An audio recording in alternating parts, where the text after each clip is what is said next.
গল্প বলিয়ে চ্যানেলে আপনাদের স্বাগত। আপনারা শুনছেন কাঠ পেন্সিল বইটি। লিখেছেন হুমায়ুন আহমেদ। পর্ব 2, রান্নাবান্না। রান্নার সঙ্গে সবসময় বান্না যুক্ত হয় কেন? খেলাধুলার তাও অর্থ করা যায়। খেলার সময় ধুলা উড়ে বলে খেলাধুলা। খাবারের সঙ্গে যুক্ত হয় দাবার, খাবার দাবার। দাবার আবার কি? দাবারের একটি অর্থ আমি বের করেছি। তেমন সুবিধার খাবার যেটা না, সেটাই দাবার। কোথাও দাওয়াতে গেলে টেবিলে প্রচুর দাবার দেওয়া হয়। আমি সেখান থেকে খাবারগুলি আলাদা করি, দাবারের কাছে যাই না। 7 পদ রান্না হলে 5 পদই যে দাবার হবে, এটা কিন্তু নিপাতনে সিদ্ধ। যাই হোক, রান্না বান্নায় ফিরে যাই। চৈত্র মাসের এক দুপুরে খেতে বসেছি। টেবিলে খাবার সাজানো। ছোট্ট নিঃশ্বাস ফেললাম। প্রতিটি আইটেম দেখাচ্ছে রোগীর পথ্যের মতো। পানি পানি ঝোলে ধবধবে সাদা শিং মাছের টুকরা, সঙ্গে সবজি হলো কাঁচকলা। যে মেয়েটি রান্না করে তাকে ডেকে শাওন বলল, তোমাদের স্যার তরকারিতে লাল রং পছন্দ করেন, তেল মশলা ছাড়া খান না। শাওনের বক্তৃতার ফল রাতে পড়ল। খেতে বসে দেখি রঙের হোলি উৎসব। করলা ভাজির রঙও টকটকে লাল। দুপুরে ছোট্ট করে নিঃশ্বাস ফেলেছিলাম। রাতে বড় নিঃশ্বাস ফেলে বললাম, আমি রান্নার একটা বই লিখব। অন্নপ্রকাশের মাঝার এই কথা শুনে আহ্লাদিত হলো এবং সিরিয়াস মুখ করে বলল, বইয়ের নামটা বলুন, আমি ধ্রুবকে কভার করতে বলে দিই, কাজ এগিয়ে রাখি। আজকাল টিভি খুললে রান্না এবং টকশোর অনুষ্ঠান। দুটো অনুষ্ঠানের মধ্যে মিলও আছে।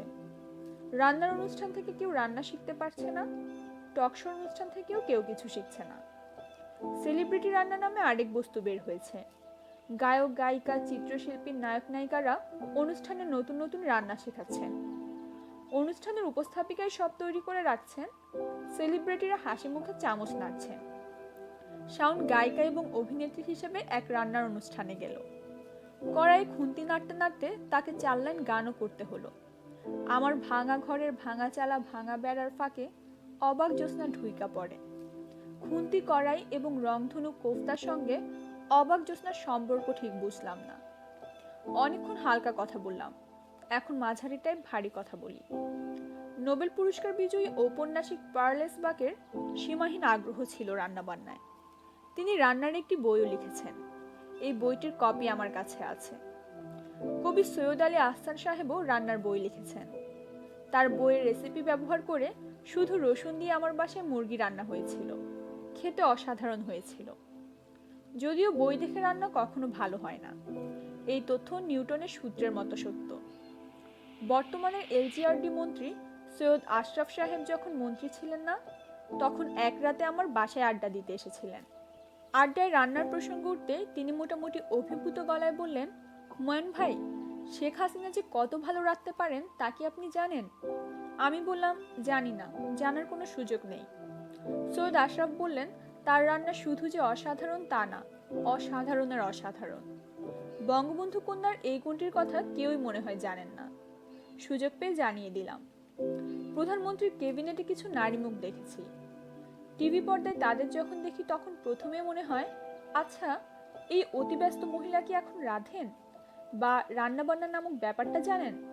তাদের প্রিয়জনরা কি তাদের হাতে রান্না খেয়ে কখনো বলেছেন, বাহ, অসাধারণ? আমার নিজের ধারণা, স্বরাষ্ট্রমন্ত্রী সাহারা খাতুন রান্না জানেন না, রাধার মতো সুযোগই পাননি।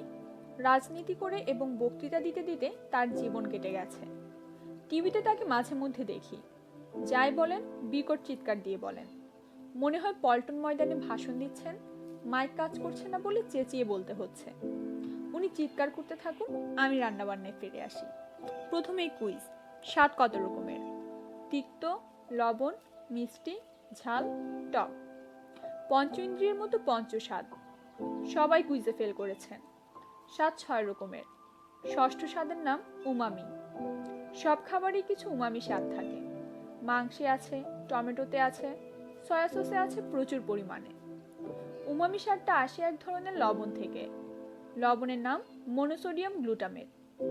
প্রকৃতি মানুষের মুখে 5 রকমের স্বাদ কেন দিয়েছেন?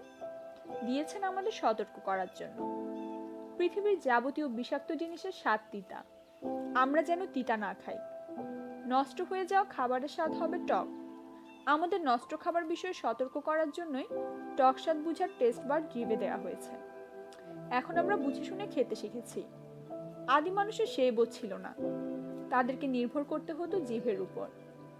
পশ্চিমে রান্নাবান্নার পুরোটাই পুরুষদের দখলে। বাংলাদেশে ঘটনা সেরকম না।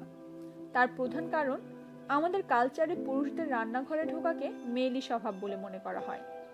স্বামীদের রান্নাঘরে ঢুকতে দেখলে বিরক্ত হন না এমন স্ত্রী পাওয়ার সম্ভাবনা প্রায় শূন্য। বাংলাদেশে বাবুর্চি শব্দটা বুদ্ধিজীবীর মতো তুচ্ছার্থে ব্যবহার করা হয়। বিখ্যাত শেফ টমি মিয়াকে বাবুর্চি টমি মিয়া বললে তিনি নিশ্চয়ই রাগ করবেন। আমার ধারণা সব পুরুষের মধ্যে সুপ্ত অবস্থায় রান্নার শখ আছে। আমার নিজের তো আছেই। শখ মেটায় রান্নার বই পড়ে। আমার ব্যক্তিগত লাইব্রেরির একটি বড় অংশে আছে রান্নার বই। আমার গল্প উপন্যাসের চরিত্ররাও ভালো খাবার পছন্দ করে। হিমু তো করেই। সে মাজেদা খালার বাড়িতে যায় ভালো ভালো খাবারের লোভে। মিসির আলীর মতো নিরাসক্ত লোকও খাবার খেয়ে তৃপ্তির বিরাট বর্ণনা দেন। আমার বই অনেক রেসিপিও দেয়া থাকে। অনেকে আবার সেই রেসিপি দেখে রাঁধতে গিয়ে ধরা খান। যাই হোক, একটি অতি সহজ রেসিপি দিচ্ছি। আমি এর নাম দিলাম ডিজিটাল জাউ ভাত।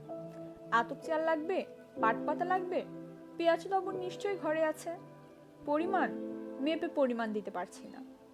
হাঁড়িতে আতপ চাল সেদ্ধ করুন, সঙ্গে সামান্য পেঁয়াজ এবং লবণ। চাল সেদ্ধ হয়ে জাউ জাউ হয়ে যাবার পর কিছু পাট পাতা দিয়ে দিন ঘোটা। তৈরি হয়ে গেল ডিজিটাল জাউ। গরম গরম পরিবেশন করুন। চেহারা দেখে কেউ খেতে চাইবে না, তবে রাঁধুনির প্রতি মমতা বশত কিংবা ভদ্রতা বশত কেউ যদি 1 চামচ মুখে দেয়, সে দ্বিতীয়বারও দেবে। এই রেসিপি আমি পেয়েছি নিউ ইয়র্ক প্রবাসী এক মহিলা কবির কাছ থেকে। তার নাম নার্গিস আলমগীর। অতি সাদামাটা রেসিপি দেখে যারা নাসিকা কুঞ্চন করছেন, তাদের জন্য মিশরের ফারাওদের খাবারের একটি রেসিপি। সম্রাটদের খানা বলে কথা। চাল, ঘি, ভেড়ার মাংস হাঁড়িতে নিন। হাঁড়ির ঢাকনা আটা দিয়ে আটকে দিন। অল্প আছে 7-8 ঘন্টা রাখুন। রেসিপিতে মশলাপাতির উল্লেখ নেই বলে দিতে পারছি না। মশলা এবং লবণ দিতে ভুলবেন না। সূত্র, বিরিয়ানির নেপথ্য কাহিনী, শাহরিয়ার ইকবাল। রান্নার উপর কোনো বই না লিখলেও একটা রান্নার বইয়ের ভূমিকা আমার লেখা। বইটি হলো অবসর প্রকাশনের ইলিশ রান্না। পাঠকদের জন্য ইলিশ রান্না বইটির ভূমিকা দিয়ে দিলাম। ভূমিকা: তখন আমেরিকার ফার্গো শহরে থাকি। জানুয়ারি মাস, হাড় কাঁপানো শীত। থার্মোমিটার পারদ নেমে গেছে 0-ও 20 ডিগ্রি নিচে। সকাল থেকেই তুষারপাত হচ্ছে। দৃশ্য খুবই সুন্দর, তবে বাইরে হয়ে দেখার দৃশ্য না, ঘরে বসে জানালা দিয়ে দেখার দৃশ্য। এমন দুর্যোগের দিনেও বিকেল থেকে আমাদের বাসায় অতিথিরা আসতে শুরু করলো। নর্থ ডাকোটা স্টেট ইউনিভার্সিটি এবং মুরহেড স্টেট ইউনিভার্সিটির বাংলাদেশি ছাত্র। কারণ আজ আমার বাসায় ইলিশ মাছ রান্না হচ্ছে। ইলিশ মাছ এসেছে বাংলাদেশ থেকে, সিল করা টিনে ইলিশ। যতদূর মনে পড়ে, সায়েন্স ল্যাবরেটরির পাইলট প্রকল্পের জিনিস, যে প্রকল্পটি শেষ পর্যন্ত কাজ করেনি। কৌটা খুলে দেখা গেল হলুদ রঙের আলু ভর্তা জাতীয় পদার্থ। সে জিনিস তেলে ভাজা হলো। সবাই 4 চামচের 6 চামচ করে খেলো। সবার মুখ আনন্দে উদ্ভাসিত, যেন অমৃত চাখা হচ্ছে। খাওয়া দাওয়ার পর রাতভর শুধু ইলিশেরই গল্প। পদ্মার ইলিশের স্বাদ বেশি না যমুনার ইলিশের? সুরমা নদীতে যে ইলিশ ধরা পড়ে, তার স্বাদ গভীর সমুদ্রের ইলিশের মতো। তার কি কারণ? এই নিয়ে গবেষণামূলক আলোচনা। একজন আবার শুনালেন হার্ডিঞ্জ ব্রিজের স্পেনে ধাক্কা খাওয়া ইলিশের গল্প। স্পেনে ধাক্কা খেয়ে ইলিশ মাছের নাক থেতো হয়ে যায়। সেই নাক ভাঙা ইলিশই নাকি পদ্মার ইলিশ। এরপর শুরু হলো ইলিশ রান্নার গল্প। দেখা গেল সবাই ইলিশ রান্নার কোনো না কোনো পদ্ধতি জানে। ভাপে ইলিশ, চটকানো ইলিশ, শুধু লবণ আর কাঁচামরিচ দিয়ে সেদ্ধ ইলিশ। গভীর রাত পর্যন্ত গল্প চলতেই লাগলো। 25 বছর আগের আমেরিকার এক দুর্যোগের রাতের সঙ্গে এখনকার অবস্থা মিলানো যাবে না। এখন আমি ঢাকা শহরে বাস করি। ইলিশ মাছ কোনো ব্যাপার না, প্রায় রোজই রান্না হয়। নতুন নতুন পদও হয়। এই তো সেদিন ইংল্যান্ডের বিখ্যাত শেফ টমি মিয়ার নিজে রান্না করে ইলিশ মাছের একটা পদ খাওয়ালেন। স্মোকবিহীন স্মোকড হিলসা, সাহেবদের পছন্দের খাবার। স্মোকড হিলসা খেতে খেতেই শুনলাম অবসর প্রকাশনা সংস্থা আলমগীর রহমান শতাধিক পদের ইলিশ রান্নার একটি বই কম্পোজ করে রেখেছেন। কাউকে দিয়ে ভূমিকা লেখানো যাচ্ছে না বলে বইটি প্রকাশ করা যাচ্ছে না। আমি সঙ্গে সঙ্গে বললাম ভূমিকা আমি লিখে দেব। সাধারণত দেখা যায় লেখকদের লেখার ক্ষমতা পুরোপুরি শেষ হবার পর তারা ভূমিকা এবং সমালোচনা জাতীয় রচনা লেখা শুরু করেন। যে আগ্রহে ভূমিকা লিখতে রাজি হয়েছি তাতে মনে হয় আমার ঘন্টা বেজে গেছে। আচ্ছা, বাজুক ঘন্টা, আমি ভূমিকাতেই থাকি। গুরুগম্ভীর ভূমিকা লেখার বিশেষ কায়দা আছে। প্রথমে নামের উৎপত্তিতে যেতে হয়। ইলিশ নামটা কিভাবে এলো, কেন এলো, এই প্রজাতির মাছ পৃথিবীর কোন কোন অঞ্চলে পাওয়া যায়, যেসব মাছ সমুদ্রে থাকে এবং ডিম পাড়ার জন্য মিঠা পানিতে আসে তাদের শ্রেণীবিন্যাস, সেই বিন্যাসে ইলিশের স্থান কোথায় সেই বিষয়ে আলোচনা। এরপর আসবে ইলিশের ইতিহাস।